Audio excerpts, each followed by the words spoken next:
Futures are strongly in the green right now. Again, I hearken back to last Thursday when they had a very strong day right out of the gate. That turned around about midday and it ended tremendously down. So anything can happen. Keith Fitz-Gerald joining me now. Keith, I don't want to be a downer on what looks to be a good day, but I'm just suggesting last Thursday was an example of how that can turn around quickly.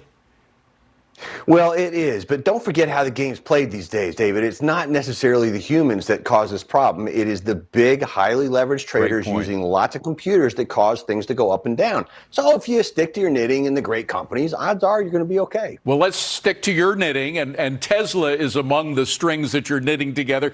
Musk, we had that great video of Musk being driven around in one of his autopilot cars. I think we could bring up that video. However, at the same time, I think they're having a case, a legal case, in which somebody died in an autopiloted Tesla, and they're taking it to court. So it's kind of a mixed bag, this whole autopilot thing, isn't it? Well, it is. It's the nexus of autonomous driving, big data, AI, but also it shows how unprepared our legal system is for challenges like this. I mean, what are you going to say? The car did it, the software wasn't updated, it's the manufacturer's fault. I don't think our legal system is ready for that. But all of that aside, the company is making great moves into distributed power generation. I think they're going to get into the insurance market. There's a lot of different things that company is going to do. And as long as people are thinking just about cars, David, they're not on the plot. And Keith, very quickly, NVIDIA had great numbers last week. Everybody was roaring about their numbers, but it wasn't strong enough to pull up the whole market. Might that change, or will the market bring NVIDIA down a little?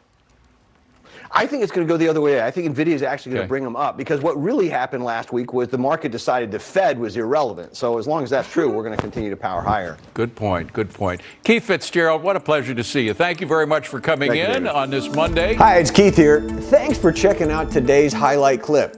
What'd you think? Did I make sense? Is there something you'd like to add? Make sure you leave a comment down below, and of course, click subscribe to keep up right here on YouTube, or sign up for the email newsletter at the link below. You can also find me on Twitter and Instagram for my real-time thoughts on markets, analysis, and a whole lot more.